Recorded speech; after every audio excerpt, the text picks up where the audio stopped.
안녕하세요, 여러분. 밤동아 TV입니다. 오늘도 밤동아 TV를 찾아주셔서 감사합니다. 1시간 동안 흥미진진 재미있는 옛 이야기 들으시고 오늘 밤도 편안한 휴식 가지시길 바랍니다. 명천고을 태서방이 잡은 물고기. 까마득히 먼 옛날 함경도 명천 땅에 태서방이 살았답니다. 태서방은 배를 타고 바다로 나가 고기를 잡는 어부였지요. 오늘은 날이 맑으려나? 태서방은 아침에 눈을 뜨면 하늘부터 쳐다보았어요. 날씨가 좋아야 배를 타고 바다로 나갈 수 있기 때문이지요. 어느 날 태서방은 하늘을 올려다보고 이맛살을 찌푸렸답니다. 젠장, 하늘에 먹구름이 뒤덮여 있군. 오늘도 고기잡이를 하러 가긴 틀렸네. 명천에는 벌써 사흘째 비가 내렸어요. 비가 오고 파도가 높은 날에는 바다로 나가지 못하기 때문에 사흘씩이나 공을 친 셈이었지요. 오늘 고기를 잡지 못하면 밥을 굶어야 하는데 이거 참 야단났군. 태서방은 걱정을 하다가 자기 방에서 다시 잠이 들었어요. 태서방, 걱정하지 말게. 바다로 나가면 날씨가 좋아질 터이고 고기를 많이 잡을 수 있을 것이야. 태서방의 꿈에 한 노인이 나타나 이렇게 말하였어요. 태서방은 좋아서 활짝 웃다가 잠이 깼답니다. 이상한 꿈을 꾸었네. 날씨가 좋아질 테니 바다로 나가라고? 과연 그 말을 믿을 수 있을까? 태서방은 잠시 생각해 보다가 벌떡 일어섰어요. 내가 지금 방 안에 앉아 있을 처지가 아니지. 고기잡이를 못하면 식구들이 굶게 생겼는데. 태서방은 날씨와 상관없이 바다에 나가기로 했답니다. 멀리 가지 않고 가까운 바다에서 고기를 잡다가 돌아올 생각이었어요. 태서방은 배에 그물을 싣고 바다로 나갔답니다. 하늘을 쳐다보니 어느새 날이 개어 해가 얼굴을 내밀고 있었지요. 그제야 태서방은 마음이 놓였어요. 하하, 꿈속에서 노인이 말한 대로잖아. 금방 날씨가 좋아졌어. 그렇다면 고기도 많이 잡힐 것 같은데. 태서방은 기대에 부풀어 바닷속에 그물을 던졌답니다. 이윽고 그물을 끌어올리자 그물 속에는 고기가 잔뜩 들어있었지요. 이제까지 보지 못했던 물고기였어요. 아니, 이게 뭐지? 처음 보는 물고기인걸? 태서방은 그물을 던질 때마다 많은 물고기를 잡았지요. 이렇게 물고기를 많이 잡기는 난생 처음이었어요. 이제 그만 잡자. 잘못하면 배가 가라앉겠어. 태서방은 고기를 배에 가득 싣고 돌아왔답니다. 마을 사람들이 몰려와서 태서방이 잡은 고기를 보았어요. 이 고기의 이름이 도대체 뭔가? 평생 어부 노릇을 했지만 이런 고기는 처음 보네. 나도 그렇다네. 처음 보는 물고기야. 마을 사람들은 고기를 보며 고개를 갸우뚱거렸어요. 그때 한 사람이 외쳤답니다. 여보게들, 보아하니 이름 없는 물고기 같으니 우리가 이름을 지어주는 게 어떻겠나? 우리 고을 명천에서 태서방이 잡았으니 명자와 태자를 떼어 붙여 명태라고 부르세. 옳지, 그게 좋겠네. 명태라, 아주 괜찮은 이름이야. 그리하여 태서방이 잡은 물고기는 명태라는 이름을 얻게 되었답니다. 우리나라 최고의 여성 학자 임윤지당은 조선 후기의 여성 성리학자예요. 함흥판관 임적의 딸이며 조선의 10대 성리학자 가운데 한 사람인 임성주의 여동생이지요. 어릴 때부터 총명하여 오빠에게 학문을 배웠는데 그에게는 둘째 오빠 임성주가 스승 역할을 하였답니다. 공부하다가 의문 나는 점이 있으면 임성주에게 물었고, 그러면 임성주는 열과 성을 다해 가르쳐 주었어요. 임윤지당은 19세에 강원도 원주로 시집을 갔답니다. 신랑은 원주의 명문인 신씨 집안의 선비 신광유였는데 결혼한 지 8년 만에 죽어버렸어요. 그 뒤부터 임윤지당은 남편도 자식도 없이 시어머니를 모시고 살았지요. 임윤지당은 시집을 온 뒤에도 책을 손에서 놓지 않았답니다. 여자라는데 구애받지 않고 수십 년 동안 혼자서 성리학을 연구하였어요. 한편 1782년 봄에 임성주가 가족을 이끌고 임윤지당이 사는 원주로 이사를 왔답니다. 그는 기뻐서 어쩔 줄을 몰랐어요. 오라버니, 반갑습니다. 제가 그동안 혼자 경전을 공부하면서 의문 나는 부분이 적지 않았습니다. 그것을 깨우쳐 주세요. 하무렴, 그래야지. 함께 학문을 연구해보자. 임성주는 임윤지당이 성리학에 대해 물어오면 친절하게 답해 주었지요. 덕분에 임윤지당은 임성주가 원주에 사는 4년 동안 학문이 더욱 깊어지고 상당한 경지에 이르렀답니다. 4년 뒤 임성주가 공주에서 50리쯤 떨어진 농문의 옛집으로 돌아가자 임윤지당은 성리학을 연구하다가 질문할 것이 있으면 그 내용을 적어 농문으로 심부름을 보내었어요. 그러면 임성주는 자세히 적은 답장을 심부름꾼 편에 보내었지요. 임성주가 세상을 떠난 뒤에도 임윤지당은 더욱 학문에 정진했답니다. 그는 수십 년 동안 연구한 내용을 글로 써서 남겼어요. 집안 살림을 하면서 틈틈이 써서 모은 것이 큰 두루마리 하나였지요. 임성주 못지않은 큰 학자였던 남동생 임정주에게 보낸 이 원고는 임윤지당이 세상을 떠난 뒤 임윤지당 유고라는 문집으로 발간되었어요. 이는 정조 20년인 1796년 막내 동생 임정주와 시동생 신광우가 정리하여 펴낸 것이었답니다. 이 문집에는 경전 연구와 성리학에 관한 논문 및 중국 역대 인물 등에 대한 논평이 실려 있어요. 그의 연구 성과들은 당시의 대학자들에게 견주어 손색이 없어 우리나라 역사상 가장 위대한 여성학자로 일컬어지고 있답니다. 또한 임윤지당은 자신이 연구한 것을 훌륭한 한문 문장으로 저술하여 조선시대 여성 문학사에도 높은 평가를 받고 있답니다. 쪽불로 왜구를 쫓아낸 마을 사람들. 우리나라와 중국의 바닷가 지역에 침입하여 약탈을 하던 일본 해적을 왜구라고 한답니다. 왜구는 이미 삼국시대부터 활동해 왔는데 우리나라에 자주 침입하여 큰 피해를 주기 시작한 것은 고려 말기부터이지요.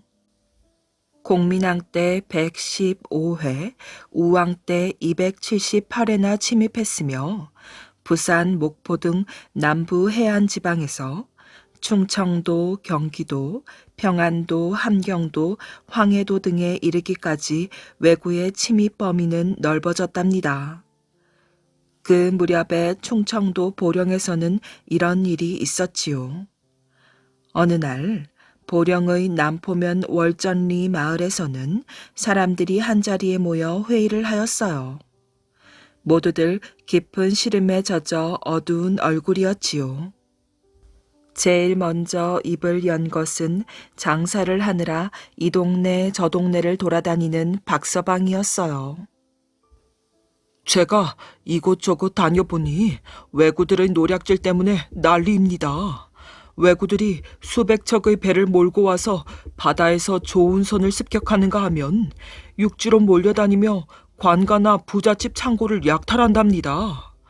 그뿐만 아니라 사람들을 닥친 대로 죽이거나 포로로 잡아가 노예로 팔아버리기도 하고요. 곁에 앉아있던 조서방이 한숨을 길게 내쉬더니 박서방의 말을 받았답니다. 다른 동네 이야기를 할 것도 없어요. 우리 고을도 왜구들이 몰려와서 노략질을 일삼지 않습니까? 이제는 우리 고을이 왜구들의 소굴이 되어버렸어요. 그들은 배로 돌아가지 않고 아예 여기에 눌러앉아 자기네 안방처럼 활개치며 살고 있으니까요. 이서방이 끼어들었어요. 어제는 이웃 마을에 왜구들이 쳐들어와 곡식을 빼앗고 집에 불을 질렀다고 합니다. 곧 그들이 우리 마을에도 들이닥칠 텐데 앉아서 당할 수만은 없지 않습니까? 차라리 다른 마을 사람들처럼 피난을 가는 것이 좋겠습니다. 박서방이 손사래를 치며 말하였어요. 조상 대대로 살아온 집과 땅을 버리고 피난을 가자고요. 그건 안 됩니다. 살아도 여기서 살고 죽어도 여기서 죽어야지요. 옳소. 박서방 말이 옳아요. 우리끼리 모였으니 마을을 지키면서 왜구들을 우리 고장에서 쫓아낼 방법을 의논해 보자고요. 마을 사람들은 의논 끝에 자기들 손으로 마을을 지키기로 했답니다. 창과 칼을 사들여 왜구들의 침입에 대비하기로 한 것이지요. 회의가 끝나갈 때쯤 이제까지 입을 다물고 있던 최 노인이 입을 열었어요. 왜구들을 우리 고을에서 쫓아낼 방법이 한 가지가 있는데. 최 노인의 말에 마을 사람들은 귀가 번쩍 뛰었답니다. 방법이 있다고요? 그게 무엇입니까?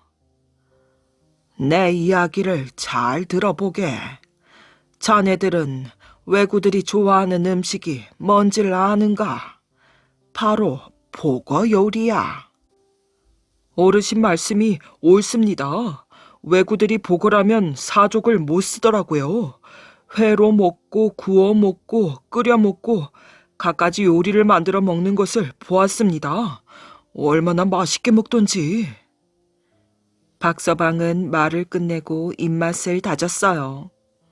그때 조서방이 박서방의 옆구리를 쿡 찔렀답니다. 이 사람아, 먹을 것 좀 그만 밝혀. 자네는 보고열이가 얼마나 무서운 줄 아는가? 보고에 독이 있어 잘못 먹으면 죽어버리네. 자네는 작년에 이웃 마을에서 보고를 끓여 먹고 한꺼번에 5사람이 죽었다는 소문도 못 들었는가? 최 노인이 고개를 끄덕였어요. 조서방의 말이 맞네. 독을 빼내지 않고 요리를 하면 사람의 목숨을 빼앗아 가기도 하지.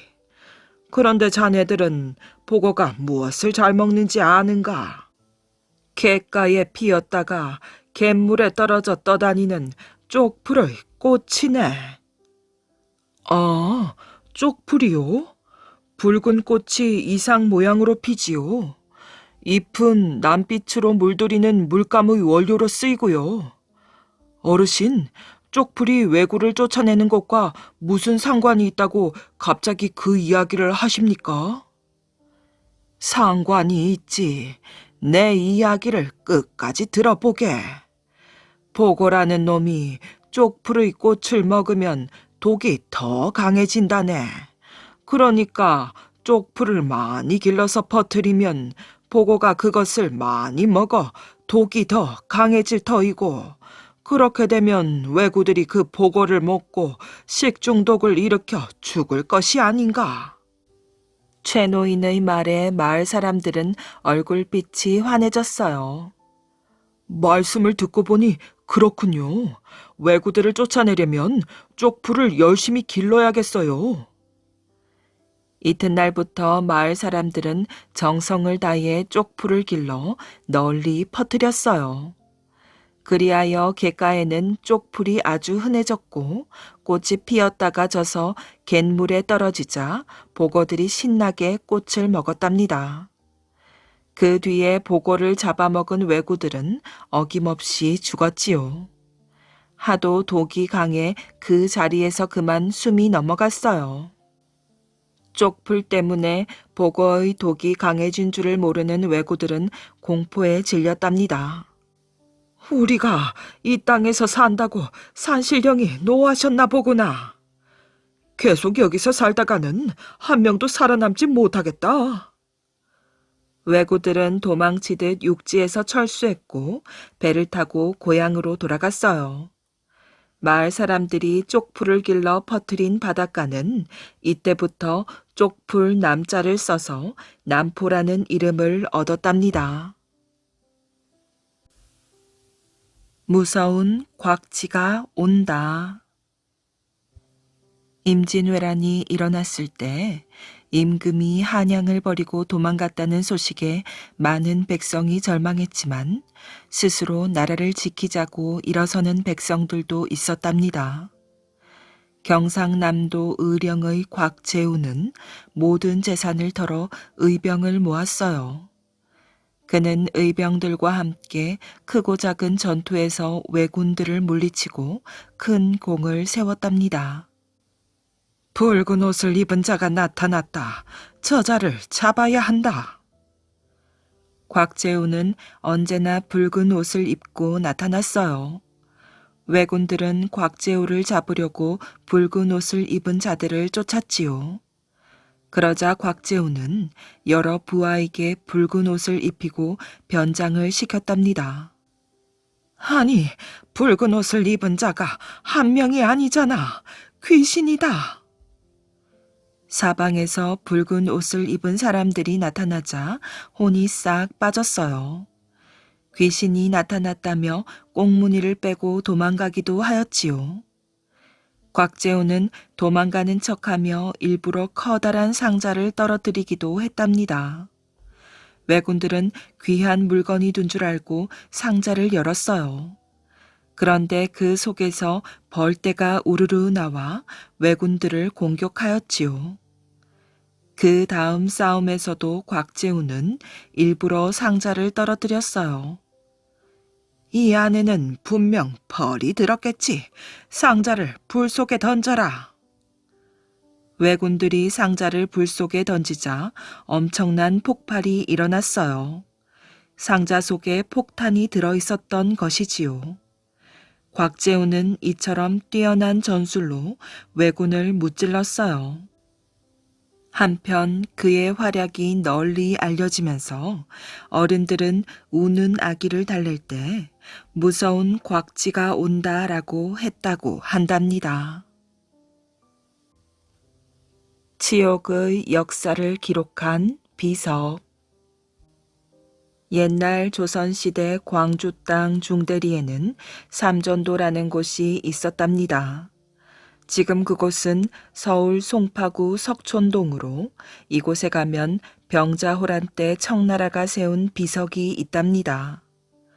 병자호란은 조선이 굴욕적인 조건으로 항복하고 겨우 끝낸 전쟁이었으니 전쟁이 끝나자 청나라는 자기들의 승리를 기념하는 뜻에서 비석을 세울 것을 요구했던 것이랍니다. 조정에서는 화친파였던 이경석에게 비문을 짓게 하고 비문과 비석의 모양을 그린 다음 비석이 세워질 곳의 지형을 상세히 표시한 설명서와 지도를 함께 청나라로 보내었어요. 조선에서 온 사신에게 이것을 받아본 청나라 태종이 물었답니다. 비문에 천자가 동으로 치니 군사가 100만이라 하였는데 조선 같은 작은 나라를 치는데 어찌 군사를 100만 명씩이나 동원했다고 썼느냐. 이는 지극히 무엄한 일이니 100만을 10만으로 고치고 사용 문자도 청나라 글자로 쓰도록 하라. 분부대로 하겠사옵니다. 물러갔다가 내일 아침에 다시 입궐하라. 그때 이 지도를 보고 다시 명하리라. 정태종의 명령대로 사신들은 그 이튿날 다시 입궐을 해야 했어요. 비석을 받치고 있는 거북의 받침대가 너무 약하다. 그래서 비를 세우기가 어려우니 바탕을 다시 만들도록 하라. 또 지도를 자세히 보니 지질이 약해 비석이 오래 견디지 못할 것 같구나. 그 근처 땅 100여 간을 떼어서 세우도록 하라. 이 밖에도 여러 가지 요구 사항을 듣고 돌아온 사신들은 이 모든 경과를 임금께 상세하게 아뢰었어요. 사신들의 말을 묵묵히 듣고 있던 왕의 마음은 괴로웠지요. 분하고 약이 오르지만 청나라의 힘 앞에 어쩔 수 없는 형편이었어요. 세자를 비롯한 여러 신하들이 볼모로 잡혀가 있으니 시키는 대로 고분고분 듣는 수밖에 없었답니다. 대청 황제의 명대로 공사를 시작하도록 하라. 그리하여 곧 명을 내려 일을 시작하게 하였으나 아무리 생각해도 우라가 치미는 일이었어요. 자기 나라 땅에 자기가 다스리는 백성들 손으로 치욕적인 항복 사실을 영원히 후세에 전하는 비석을 세우다니 이건 분통이 터질 노릇이었지요. 생각다 못한 왕은 공사 책임자인 도감을 불러 은밀히 일렀답니다. 거북 바탕을 그대로 쓰고 먼저 정했던 자리에 그냥 비를 세우도록 하라. 그래서 부랴부랴 돌을 깎아 비를 만들고 거북 바탕을 만든 후 며칠 만에 비를 세웠어요. 그런데 이상한 일이 벌어졌지요. 비를 세운 이튿날 보니 비석이 반쯤 쓰러지고 거북의 몸에서는 땀이 흐르고 있었답니다. 이 말을 공사 도감에게서 전해들은 임금은 대경실색을 하였어요. 빨리 거북을 크게 다시 만들어 100여 간 밖에 세우도록 하라. 청나라 황제가 알면 후환이 두렵구나. 그래서 서둘러 다시 비석을 세우게 되었으니 이것이 300년이 훨씬 지난 지금까지도 내려오고 있는 비석인 것이지요. 이 비석은 1963년 1월 21일 사적 제101호로 지정되었어요. 높이 3.95m, 너비 1.4m, 무게 32톤, 재료는 대리석으로 원래의 비 이름은 삼전도 청태종 공덕비였답니다. 인조 17년인 1639년 청나라의 강요에 따라 이조 판서 이경석이 글을 짓고 글씨는 오준, 조각은 오이징이 하였지요. 내용은 청나라가 조선에 출병한 이후 조선이 항복한 사실, 항복한 뒤 청태종이 피해를 끼치지 않고 곧 회군한 사실이 새겨져 있답니다. 비의 앞면에는 한문, 뒷면에는 만주문, 몽골문으로 번역되어 한 비석 안에 3개국의 문자가 들어있는 특이한 비석이지요. 원래 한강가 석촌호 주변에 세워졌으나 청일전쟁 때 매몰했다가 고종 32년인 1895년에 다시 세워졌어요. 1956년 문교부가 국치의 기록이라고 해서 땅 속에 묻었다가 다시 지금의 위치에 세우는 등 순환을 당한 비석이지요.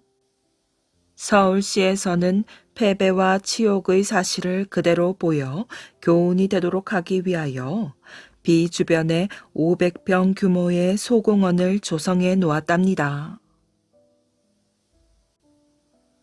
네 양반과 강아지 4마리. 옛날 어느 마을에 꾀가 많은 아이가 살았답니다. 마을 사람들은 이 아이를 꾀돌이라고 불렀지요.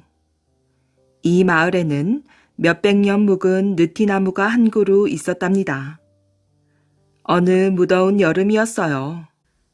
갓 쓴 양반 넷이 느티나무 그늘에 돗자리를 깔고 앉아 있었지요. 하나같이 부채질을 하며 더위를 식혔답니다. 아이고 시원하다. 여름에는 이 나무 그늘이 제일 이라니까. 그러게 말이야. 점심을 먹어서 그런지 졸음이 쏟아지네 그려.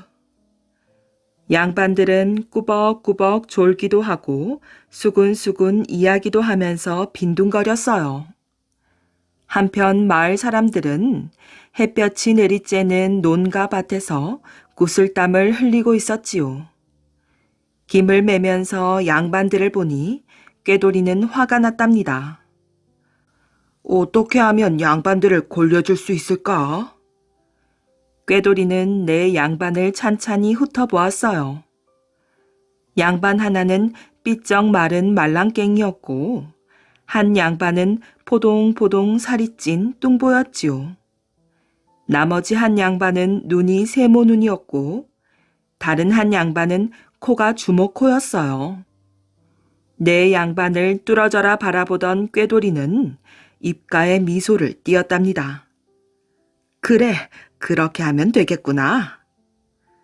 꾀돌이는 급히 이웃 마을에 사는 까까머리 총각을 찾아갔어요. 꾀돌이와 까까머리 총각은 마주 앉아 한참을 쑥덕거렸지요. 그날 오후 꾀돌이는 느티나무 아래로 슬금슬금 다가갔어요. 나도 땀 좀 식힙시다. 꾀돌이는 내 양반 곁에 쭈그리고 앉았지요. 이런 못된 놈이 있나? 양반 곁에 상놈이 앉다니 썩 물러가지 못할까? 뚱뚱한 양반이 눈을 부릅떴어요. 아이고, 그러니 돗자리에 못 앉고 맨 땅에 앉지 않았습니까? 꾀돌이의 말에 네 양반은 더 이상 시비를 걸지 않았답니다. 창장하일 무풍점이로다. 말랑깽이 양반은 더운 입김을 뿜어내었어요. 아니, 그게 무슨 소리입니까? 꾀돌이가 고개를 갸우뚱하며 쳐다보았지요. 너 같은 무식한 놈은 들어도 모르는 소리이니라. 세모눈 양반이 부채질을 하며 꾀돌이를 빈정거렸어요. 그렇고 말고. 주먹코 양반도 꾀돌이를 무시하였어요. 양반님들, 그것이 무슨 소리인지 알려주시지 않겠습니까? 꾀돌이는 슬쩍 앉은 걸음으로 다가갔어요. 니놈이 정 알고 싶다면 가르쳐주마. 주먹코 양반은 코를 벌름거리며 힐끗 쳐다보았답니다. 장장하일은 길고 긴 여름날이요. 무풍점이란 바람 한 점 없다는 뜻이다. 이제야 꾀돌이는 머리를 긁적였지요. 아, 그런 뜻이었군요. 난 또 굉장히 멋있는 말인 줄 알았지요. 그때 까까머리 총각이 큰 바구니를 어깨에 메고 낑낑거리며 다가왔어요. 세모눈 양반이 제일 먼저 까까머리 총각을 보았답니다. 여봐라, 어디로 가느냐? 예, 장에 개를 팔러 가는 길입니다. 혹시 양반님들 개 사지 않으시렵니까? 사건 안 사건 어디 개 구경이나 해보자꾸나. 까까머리 총각은 가까이 다가가 바구니를 내려놓았어요. 큰 바구니 안에는 4마리의 강아지가 들어있었지요. 한 강아지는 빼빼 마른 말랑깽이였고 또 한 마리는 포동포동 살찐 강아지였어요. 나머지 한 마리는 눈이 세모눈이었고 다른 한 마리는 코가 주먹코였답니다. 그래, 이놈들은 얼마더냐? 뚱보 양반이 강아지를 바라보며 물었답니다. 까까머리 총각은 꾀돌이를 돌아보며 싱긋 웃었어요. 이 개값은 한 양이요. 빼빼 마른 강아지를 말랑깽이 양반 앞에 들이대었지요. 이 개값은 한 양이오. 이번에는 살찐 강아지를 들어 뚱보 양반 앞에 들이밀었어요. 이 개값은 한 양이오. 세모눈처럼 생긴 강아지를 세모눈 양반 앞에 축혀들었지요. 이 개값은 한 양하고 반 양 더 받아야겠소. 주모코 강아지를 주모코 양반 얼굴 앞에 가까이 가져갔어요. 까까머리 총각은 꾀돌이를 보고 눈을 살짝 감았다가 떴답니다. 어허, 그 개값이 비싸기도 하구나. 내 양반은 얼굴을 찡그리며 투덜거렸지요. 뭐가 비싸다고 그러십니까? 내 말이 다 팔아도 겨우 네 냥 반밖에 안 되는 것을요. 까까머리 총각은 바구니에 강아지를 담았답니다. 뚱보 양반은 사지도 않으면서 바구니를 발로 찼어요. 아니, 그거 살 것도 아니면서 왜 발길질을 하십니까? 까까머리 총각은 바구니를 끌어안으며 일어섰지요. 꾀돌이는 장으로 향하는 까까머리 총각을 바라보았어요. 양반님들, 어쩌면 그리도 눈치가 없으십니까? 저 총각이 양반님들을 놀려대는 줄도 모르시고 그렇게 말씀하시다니요. 꾀돌이는 넌지시 얘기를 꺼내며 양반들의 눈치를 살폈지요. 아니, 그게 무슨 소리더냐? 뚱보 양반이 눈을 동그랗게 떴답니다. 그 총각이 뭐라고 했습니까? 개 네 마리 팔아 네 양반이라고 하지 않았습니까? 그러니 여기 앉아있는 네 양반 값이 고작 개 네 마리 값밖에 안 된다는 말이지 않습니까? 네 양반은 고개를 갸우뚱하였어요. 아니, 내 이놈을. 그제야 네 양반은 벌컥 화가 치밀었지요. 돗자리에 앉거나 누워있던 양반들은 벌떡 일어났어요. 이 못된 놈을 보았나? 그래, 우리가 걔 네 마리 값밖에 안 된단 말이냐? 다시 한번 말해보거라. 가만두지 않을 테다. 까까머리 총각의 뒤를 쫓아가며 고래고래 소리를 쳤답니다. 양반님들, 정말 죄송합니다. 쌀알같이 귀한 분들에게 벽깍지 같은 상놈이 욕을 했으니 제발 용서해 주십시오. 까까머리 총각도 멀리서 고개를 조아리며 굽실거렸답니다. 그렇게 하마 썩 물러가거라. 다시 또 그랬다가는 곤장을 맞을 줄 알거라. 까까머리 총각은 어디론가 달아나 버리고 말았답니다. 내 양반은 팔자 걸음으로 다시 돌아왔지요. 그래, 혼내주고 오셨습니까? 꾀돌이는 내 양반을 보며 물었지요. 에헴, 혼내주고 말고 잘못했다고 싹싹 빌더구나. 말랑깽이 양반이 돗자리 위에 앉으며 꾀돌이를 보았어요. 그래, 뭐라고 빌던가요? 쌀알같이 귀중한 양반들 앞에서 벽깍지 같은 상놈이 잘못을 했다고 하더구나. 양반들은 고개를 끄덕였어요. 양반님들, 총각이 비는 척하면서 양반님들을 또 놀렸는데 모르십니까? 꾀돌이는 배꼽을 잡으며 웃었어요. 양반들은 무슨 영문인지 알 수가 없었지요. 유식한 양반님들이 무식한 상놈 총각의 말뜻을 알아듣지 못하시다니 말이 됩니까? 꾀돌이는 여전히 웃음을 참지 못하였어요. 네 이놈, 어서 무슨 뜻인지 말하지 못할까? 뚱보 양반이 버럭 화를 내었어요. 쌀이 어디서 나옵니까? 벽깍지 속에서 나오지요. 그러니까 그 총각이 양반님들 보고 내 놈들은 내 뱃속에서 나온 새끼들이란 말이 아닙니까? 그것도 모르고 유식한 양반님들이 어찌? 꾀돌이는 혀를 차며 자리에서 일어났어요. 내 양반은 집으로 가는 꾀돌이를 바라보며 기가 막혔지요. 어떤 양반은 코를 킁킁거리기도 하고 헛기침을 하기도 하였답니다. 생각할수록 분통이 터져 견딜 수가 없었지요.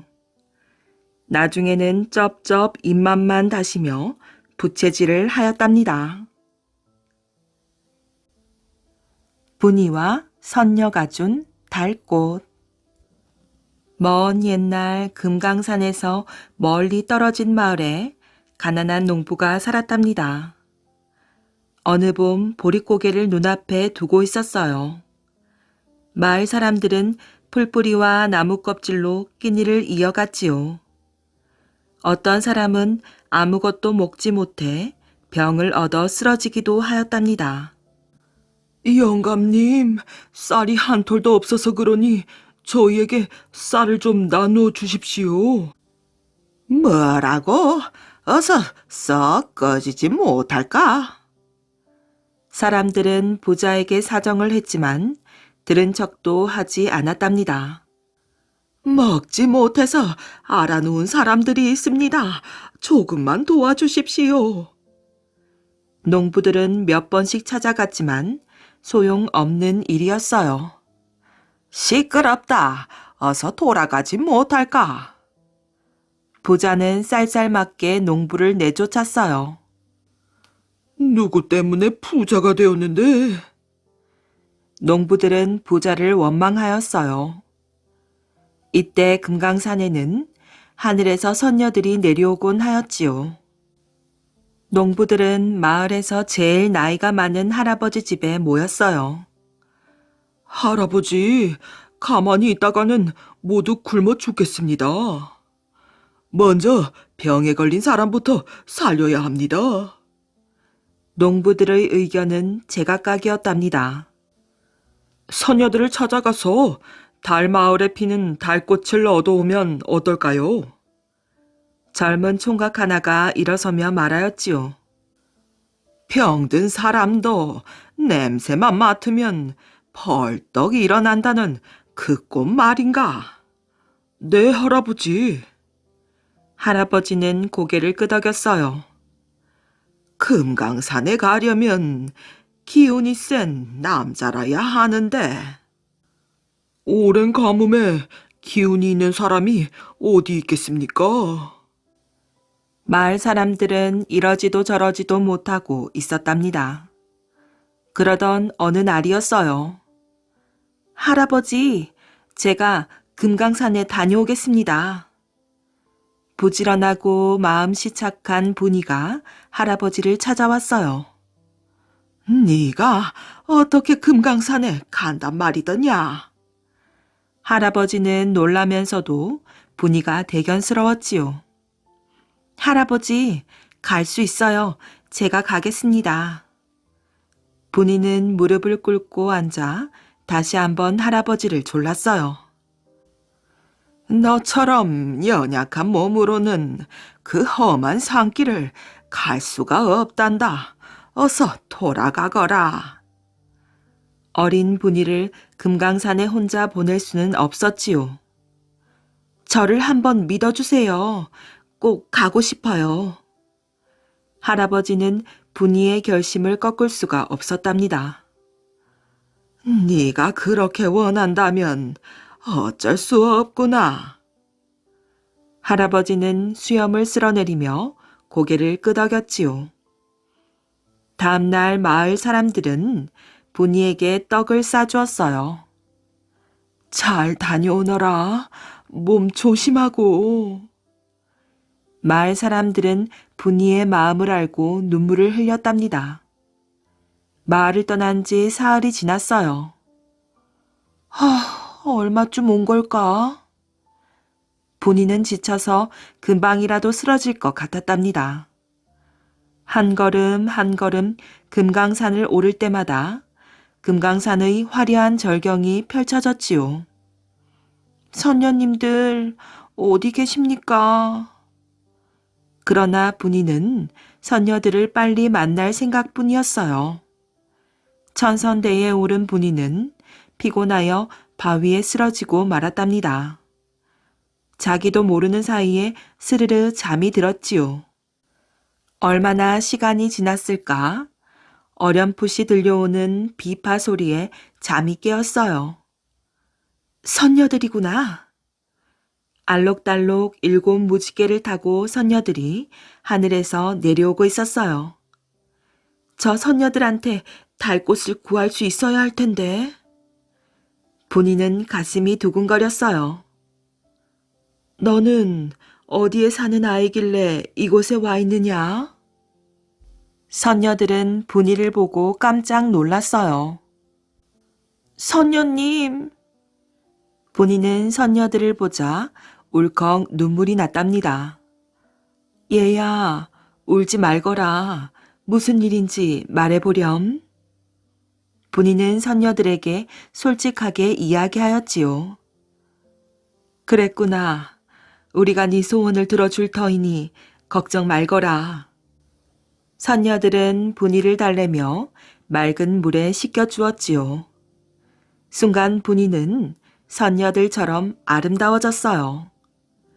선녀들은 무지개를 타고 하늘로 올라갔다가 내려왔지요. 분이에게 옷 한 벌을 갈아입혔어요. 이게 바로 달꽃이란다. 품 안에서 눈부시게 새하얀 꽃 한 송이를 꺼내 주었답니다. 분이는 달꽃을 손에 들고 좋아서 어쩔 줄 몰랐답니다. 이 달꽃은 100년에 한 번밖에 피지 않는단다. 달 마을에서도 아주 귀한 꽃이니 이 꽃을 가지고 가서 마을 사람들을 구하여라. 그리고 우물에 무지개를 내려 보낼 터이니 그 꽃을 던져주렴. 본인은 선녀들과 헤어져 마을로 돌아왔답니다. 마을로 돌아온 본인은 사람들에게 꽃향기를 맡게 하였어요. 세상에, 이것 좀 봐요. 선녀가 왔어요. 하늘에서 선녀님이 우리를 구하러 온 게 분명해요. 달꽃 향기로 병이 나은 사람들도 분이를 알아보지 못하였지요. 고맙습니다, 선녀님. 마을 사람들은 분이에게 엎드려 절을 하였어요. 분이는 무슨 영문인지 몰라 당황하였지요. 이상하게 생각한 분이는 거울을 꺼내 보았어요. 아니 세상에. 거울 속에 비친 자신의 모습이 전혀 다른 사람 같았지요. 그럼 네가 분이란 말이냐? 선녀처럼 아름다워진 분이를 보고 마을 사람들은 무척 기뻐했답니다. 다음 날 아침 분이의 소식을 들은 부자는 분이를 찾아갔어요. 당장 그 달꽃을 내놓지 못할까? 부자에게 달꽃을 빼앗길 수는 없었지요. 이 꽃은 줄 수 없습니다. 본인은 달꽃을 안고 뒷문으로 도망쳤어요. 우물에 도착한 본인은 무지개를 향해 달꽃을 힘껏 던졌답니다. 달꽃은 무지개에 실려 하늘로 사라졌어요. 이런, 달꽃만 손에 쥐면 난 벼락부자가 될 수 있었는데. 뒤따라오던 부자는 달꽃을 갖지 못하였어요. 부자는 속이 상해 병이 나고 말았답니다. 어느 날 부자는 외동딸 궁녀를 불렀지요. 궁녀야, 분이가 가져왔다는 그 달꽃을 구해오너라. 네, 아버지. 궁녀는 신이 나서 금강산으로 떠났어요. 다행히 궁녀는 천선대까지 도착할 수 있었지요. 맑고 투명한 물이 흐르고 있었어요. 궁녀는 땀을 닦으려고 물가로 갔답니다. 아우, 시원해. 깨끗하고 맑은 물에 궁녀는 세수를 하였지요. 그런데 궁녀가 갑자기 소리를 지르며 바닥에 주저앉았어요. 얼굴이 곰보로 변해 있었기 때문이었지요. 그때 하늘에서 따가운 모래알이 비오듯 쏟아지기 시작했답니다. 궁녀는 달꽃도 구하지 못하고 곰보가 되어 돌아왔지요. 딸을 본 부자는 화병으로 죽고 말았답니다. 약혼자를 살린 여인. 서울을 지키고 있는 북쪽에 우뚝 서 있는 삼각산. 이 산을 보면 누구라도 그 아름다움과 신령스러움에 감탄하겠지만 그 산 속에 신기한 귀신풀이 있었다는 사실을 알고 있는 사람은 그리 많지 않답니다. 때는 1392년 이성계가 고려 왕조를 무너뜨리고 조선 왕조를 세웠을 때 거기에 복종하지 않은 많은 사람들이 죽임을 당하였지요. 그 당시 병부상서 벼슬자리에 있었던 김한유도 그런 희생자 중의 한 사람이었어요. 자, 김한유를 죽였으니 이번에는 그의 가족을 죽이러 가자. 포도대장은 군졸들을 거느리고서 100여 칸도 넘는 김한유의 큰 집을 습격했답니다. 옛날엔 아이, 여자, 늙은이 할 것 없이 죄 지은 사람의 온 가족 일가를 몰살했던 것이었지요. 집에다 불을 지르고 닥치는 대로 그 집안 식구들을 다 때려 죽인 뒤에 부녀들이 거처하는 내실을 열어젖힌 순간 김한유의 부인과 딸은 막 칼을 뽑아 자결을 하려던 찰나였어요. 참으시오! 참으시오! 포도대장은 급히 그 칼을 빼앗아 내던졌어요. 죽어 없어지기에는 얼굴들이 너무도 아름답군. 살아서 뒷날을 바라보는 것이 좋을 것이오. 모녀의 인물이 너무도 아름다웠기 때문에 포도대장은 차마 죽이는 게 아까웠던 것이었지요. 그러나 부인과 딸은 죽음보다 더 많은 고통을 받고 살아야 하는 신세가 되었답니다. 이성계는 이 두 사람의 목숨을 붙여준 대신에 어떤 굴욕도 참고 살아야 하는 관기로 삼은 것이었지요. 관기란 궁중에서 노래나 춤을 추어주면서 어떤 욕된 요구라도 다 들어주어야 하는 천한 소임인 것이었어요. 부인의 딸은 그러한 나날 속에서도 항상 머리에서 떠나지 않는 것이 있었으니 그것은 약혼자에 대한 생각이었답니다. 어릴 때부터 약속이 되어 있었던 이명우와 나하고는 앞으로 어떻게 되는 것인가? 호접판서 벼슬에 있던 이승환이란 사람은 본시 김한유와 친한 친구였지요. 그래서 그의 아들과 김한유의 딸 간에 어릴 때부터 약혼이 되어 있었던 것인데 이제 김한유는 이성계에게 반대했다고 죽어 없어졌고 이승환은 이성계 밑에서 벼슬을 그대로 눌러 하고 있는 것이었지요. 이승환이 그 아들을 다른 곳으로 장가들이려 하자 그의 아들 이명호는 단연코 아버지의 명령을 거역하였어요. 아버님, 약속이란 하늘도 다 알고 있는 것입니다. 한번 정해둔 약혼자가 있는데 저는 그 약속을 배반하고 다른 곳으로 결혼할 수는 없습니다. 그 말에 이승환은 주먹으로 땅바닥을 치면서 노발대발하였어요. 이 놈이 정신이 있는 놈인가 없는 놈인가? 이놈아, 채통 지키는 일이 그 무슨 일보다도 더 중한 놀이가 역적 집안의 딸자식과 혼인을 하다니 될 법이나 한 말이더냐. 내 말을 듣지 않는 놈은 내 자식이 아니니 내 눈앞에서 당장 꺼지거라. 그러나 약혼자에게만 마음이 굳어있는 이명호는 아버지의 어떤 호령에도 겁내지 않고 관기가 되어 있다는 약혼자와 그 약혼자의 어머니를 구출해낼 궁리에만 온 마음을 다 쓰고 있었지요. 어떻게 하면 저 가련한 두 모녀를 관기에서 빼낼 수 있으며 또 그녀와 짝을 이루어 이 세상을 살아갈 수 있을까? 그러고 있는 동안 약혼자였던 그 딸은 한 지위 높은 벼슬아치에게 몸을 바쳐야 하는 아찔한 순간이 왔답니다. 어느 큰 연회가 있던 날 밤, 딸은 황종석이라는 장군의 처소로 끌려가게 되었던 것이지요. 황 장군의 처소를 향해 사뿐사뿐 걸어가고 있는 딸의 품 안에는 한 자루의 비수가 감춰져 있었답니다. 마음에 없는 사나이에게 재물이 되기보다는 약혼자에 대한 마음의 진실을 위해서도 자기의 몸을 깨끗하게 지키겠다는 결심에서였지요. 황 장군이 촛불을 대낮같이 켜놓고서 아름다운 얼굴의 여인이 들어오기를 기다리고 앉아있는데 벼랑간 문 앞에서 퍽 하고 사람 쓰러지는 소리가 들려왔답니다. 이게 무슨 소린가? 영창문을 드르륵 열고 내다보았더니 그것은 애타도록 기다리고 있었던 관기인 것이지요.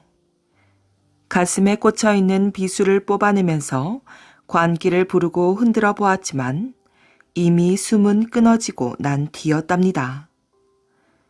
이 소식을 듣고 급히 달려온 어머니는 딸을 안고 볼에다 볼을 부비면서 한마디 부르짖었지요. 정말 내 딸이로구나. 그렇지. 구차한 목숨을 부지하기보다는 차라리 죽음으로 절개를 지키는 것이 사람의 도리인 것이니라. 그러던 부인도 그 자리에서 스스로 목숨을 끊고 죽었답니다. 이제는 하나 의지하고 있던 딸에까지 죽고 없어졌으니 이 세상에 살아남아 있어야 할 이유가 없다고 생각한 것이었지요. 같은 처지에 있던 여러 기생들은 절개를 지키기 위해 스스로 목숨을 끊은 이 모녀 두 사람을 너무나도 가엾게 생각하여 상청을 차려놓고 그들의 영혼을 달래어 주었답니다.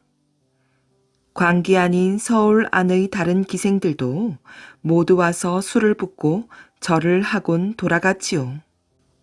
그러고 있던 20하루째가 되는 날이었어요. 그날 밤에도 동료 광기들은 죽은 모녀의 상청 앞에 앉아 이야기들을 해가며 시간을 보내고 있는데 벼랑간 상청 안방에서 흑흑흑 하고 여자 우는 소리가 들려왔답니다. 이 괴상한 울음소리에 전신이 오싹하고 머리끝이 쭈뼛해진 광기들은 혼비백산이 되어서 엎어지고 자빠지며 도망을 치느라 정신들이 없었답니다. 그날은 김한유 대감의 딸의 약혼자였던 이명호가 아버지의 명령에 못 이겨 아버지가 정해준 병조 판서 김태전 대감의 딸한테로 장가를 드는 날이었던 것이지요. 이명호는 처음부터 아버지의 명령에 반대를 하고 있었던 것이지만 이왕의 약혼자였던 여인이 지금은 죽고 없을 때이라 하는 수 없이 아버지의 명령을 쫓아 새로 정한 김태전 대감의 딸에게로 장가를 들었던 것이에요. 그런데 괴이한 일이 또 하나 생긴 것은 첫날 밤에 신부가 갑자기 말을 못하고 사지를 부들부들 떨면서 몸이 불덩어리같이 뜨거워지는 것이었답니다. 그날 밤뿐 아니라 그 다음날 밤도 그랬고 또 그 다음날 밤도 그랬답니다. 세상에 멀쩡했던 사람이 벼랑간에 저 모양이 되다니 알다가도 모를 일이에요. 의원을 불러 약을 써도 소용이 없으니 이 일을 어떻게 하면 좋아요? 그런 게 아닐세. 죽은 약혼자였던 김씨 여인이 화를 내어 이런 장난을 하고 있는 겐지 모를 일이야. 듣고 보니 그러네요. 그 말이 옳은 것 같습니다. 여자가 원한을 품으면 5, 6월에도 서리가 내린다는 속담이 있지 않았습니까? 좋아해 오던 자기를 잊고 새 신부에게 마음을 빼앗기고 있으니 두 사람이 모두 미워 그런 장난을 하고 있는 건지도 모릅니다.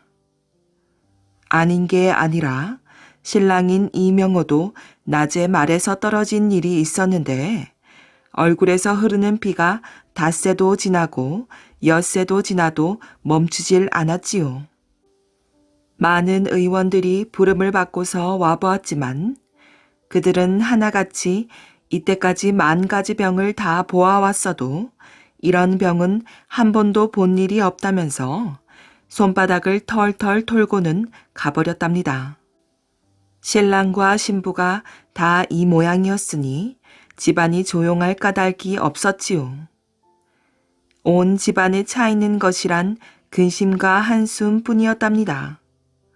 신랑은 곧 죽을 것 같이 위독하였어요. 그런 다음에 어느 날은 또 이상한 일 하나가 생겨났지요. 밤이 오래되어 막 잠자리에 들려고 하는데 벼랑간 찬바람이 휙 일고 정신이 혼미해지더니만 신부인 김씨의 눈에 두 귀신의 모습이 비쳤답니다. 더 알아볼 것도 없이 그것은 죽은 김한유 대감의 부인과 그 부인의 따님이었던 것이지요. 그날은 두 모녀가 죽은 지 99번째 되는 날이었답니다. 괘씸한 인간 같으니라고 약혼녀에 대해서는 씻은 듯이 잊고서 새 여자와 사랑에 빠져 있으니 이 명울한 놈이 쓸개 빠진 놈이지 무엇이냐. 그래서 내가 그 두 사람에게 벌을 주고 있는 것이다. 어머니 되는 여인이 딸을 보고서 하는 말이었어요. 어머니, 그래도 저는 피가 멎질 않아서 고통당하고 있는 저 이명호가 너무 가련한 것 같습니다. 부인이 혀를 쯧쯧 찼답니다. 쓸개 빠진 인간은 이명호 한 놈뿐이 아니구나.